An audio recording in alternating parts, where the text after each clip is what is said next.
1987 was a terrific year for this man, Greg Foster. He got the year off to a blazing start by whipping Renaldo Nehemiah right here at the Sunkist.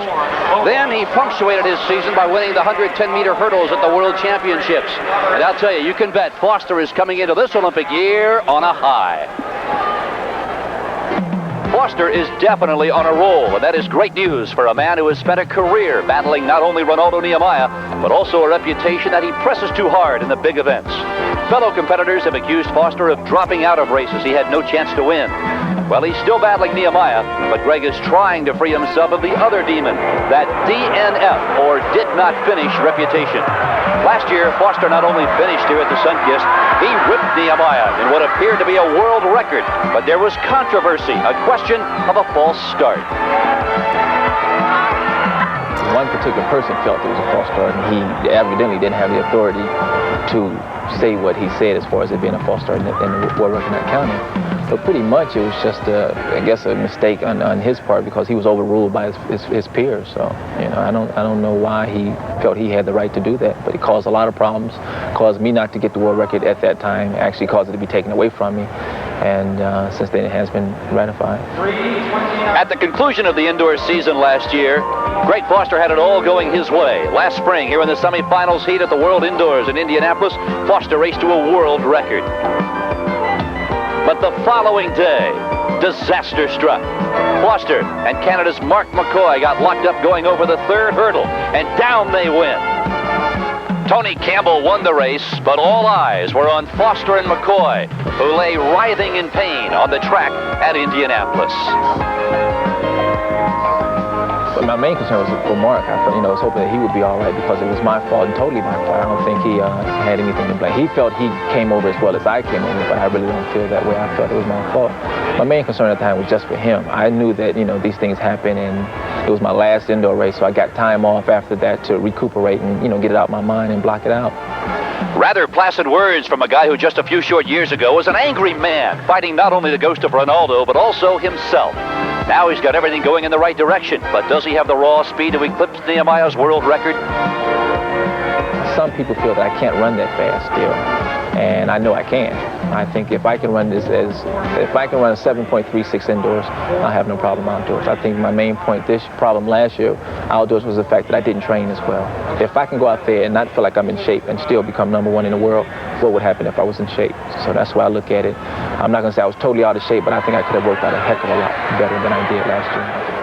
A few moments ago, the men's 55-meter high hurdles, and as we said at the outset of our telecast, Larry, perhaps the finest field ever assembled for a race of this magnitude.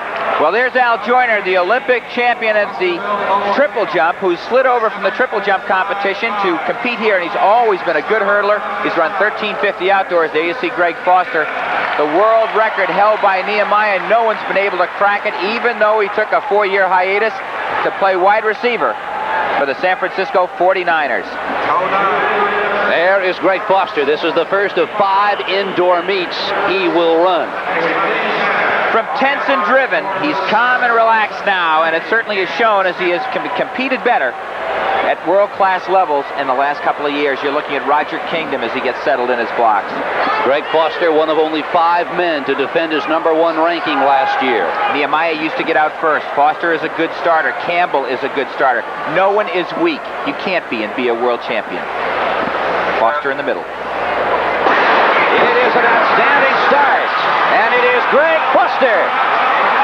Foster is going to successfully defend his title of a year ago, and he made it look easy. The first guy out of the tunnel is usually the victor, and look how fast he comes out there. Watch down in the line. That's Nehemiah in blue to the left. Closest to the camera is Kingdom. They're all out well. Watch and see who's the first person over the hurdle. By just a hair, it's Campbell. Foster seems to be even with him now in the second hurdle. Third hurdle, it's Foster. He drives off his lead leg very well and keeps gaining on everybody.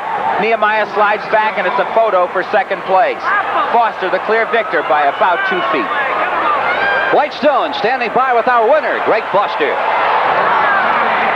You surprised that went off on the first gun? Not really. I was ready for it and just waiting for it, and I basically wanted to react to the gun. That's all I wanted to do. This has got to be one of the better indoor fields that's ever been assembled. I think it's probably the best. You had 4 of the top 5 fastest ever, and you can't get much better than that. You only got one guy missing, and he's probably out there somewhere watching and waiting for his turn. So. We're going to be talking about this all night, about how significant is the indoor season this year with the World Championships going so late last year, the Olympic trials and games so late this year. What significance does this really have in the middle of January?